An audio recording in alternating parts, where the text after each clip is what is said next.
Hey everyone, it's Stranger Grayson here. Welcome back to another horror movie review. Today we're going to be continuing the Scream franchise. See my views. Sorry, my videos have my last two Scream reviews seem to have gotten popular. So I see that you guys really do enjoy those movies. So I figure why not finish off this original trilogy. Before they made 4, 5, and 6. I'm actually doing a double upload. So I'll explain that in a second. Anyway, review today is going to be on the third entry in the franchise, Scream 3.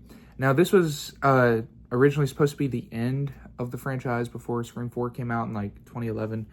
Going to be doing a double upload with this and 4. I just finished watching 4. So, yeah.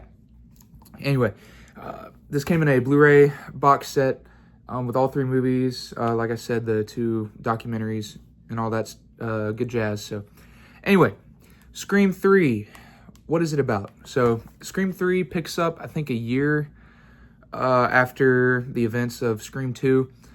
Cotton Weary, he is now famous from the interview that he's done and just surviving the events of the last movie. So he's got a girlfriend. A whole bunch of agents are calling him. Eventually, he's in his car in traffic, and he gets a phone call.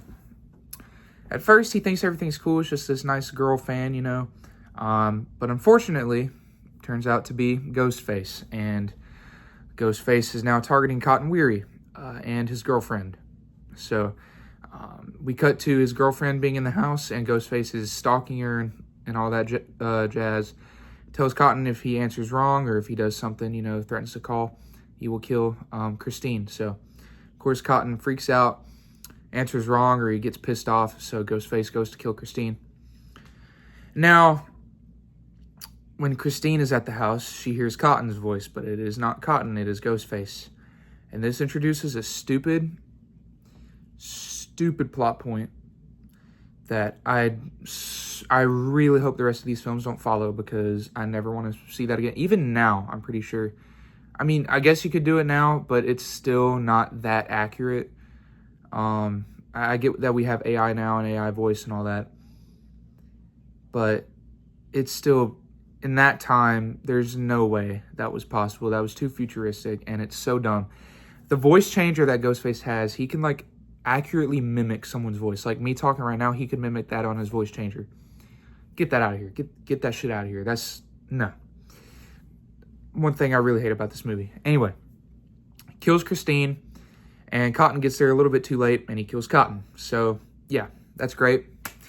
Another legacy character killed off. So, we cut to Sydney. She's really a recluse after 2. She's still wearing her Roman letters that Derek gave her before he got shot by Mickey. And she's a recluse with her dog, hardly gets out, barely talks to anybody.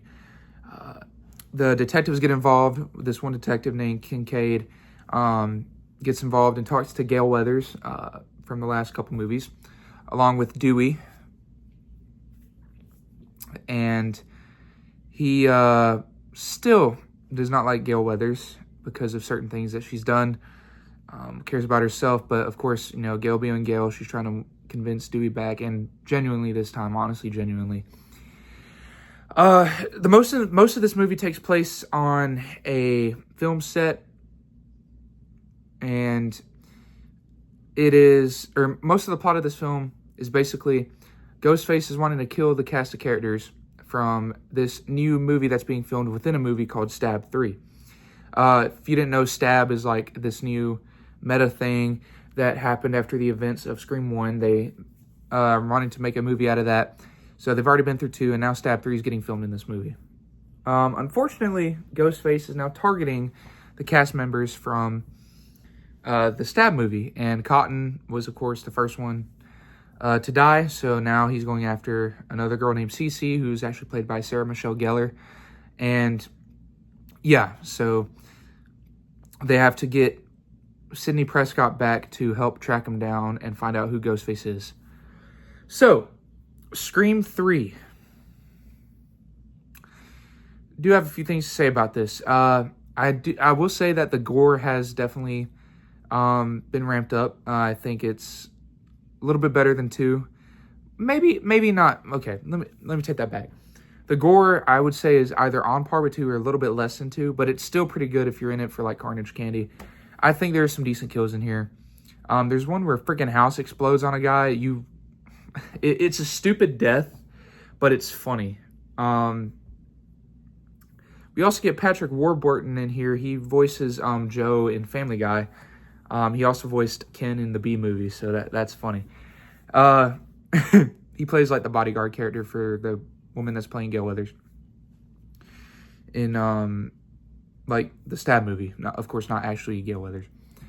Anyway, I do like how this movie tries to wrap things up, and the Ghostface reveal is kind of lame and so stupid. I mean, this is worse than Mickey. I think, Mrs. Loomis was an interesting reveal. I think that was way better than Mickey. But, I mean, Mickey was still at least decent. This one was just completely out the window. I mean, you got no... I mean, there was literally... You could either tell or there was just, like, no build-up to who Ghostface was. And you can obviously tell that they kind of rushed that. Apparently, this film was supposed to come out in 1999, but they had to do, like, reshoots or something, and it released in February 2000. So, maybe that's what happened. I'm not exactly sure.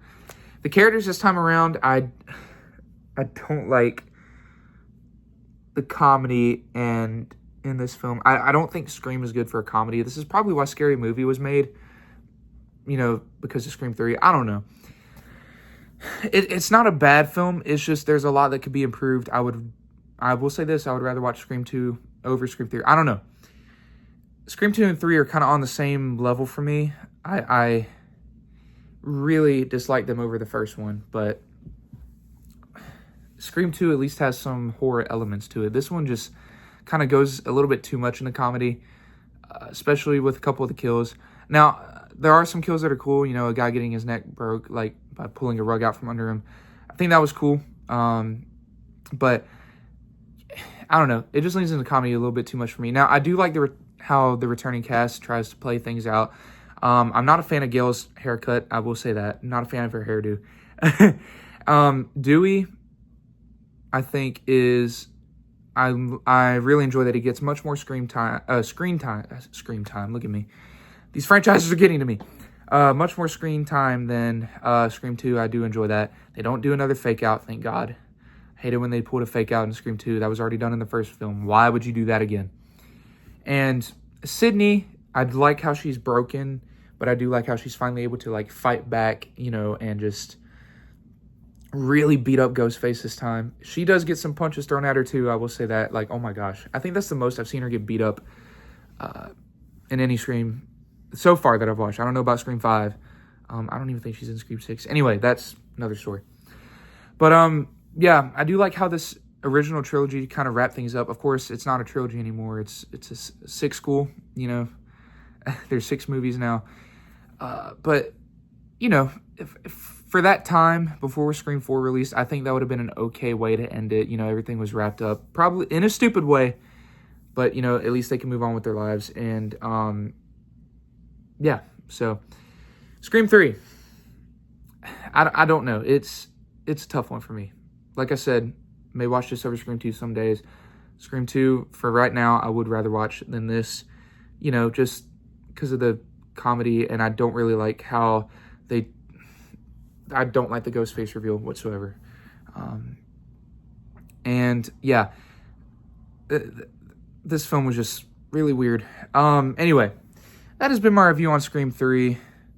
It's okay. The side characters, I guess, are enjoyable. I think Kincaid is a good side character. Really hate he didn't come back in 4. I think he would have been great. Apparently, he was supposed to come back. But anyway, I'll talk about Scream 4 later in the next video. So, Scream 3. If I'd rate it on a scale of 1 to 10, I'd probably give it about a 7, 6.5, 7. Like I said, on par with Scream 2. Honestly, kind of like Scream 2 a little bit more than this, but it might just depend on the day. But for right now, this is my least favorite out of the bunch. However, could change, but that may be different for you guys. What is everyone's thoughts on Scream 3? Let me know down in the comment section down below. Really would love to hear your thoughts on it. Thank you all so much for watching, and I will see you in the next Scream review. So God bless and have a great day. Bye, everyone.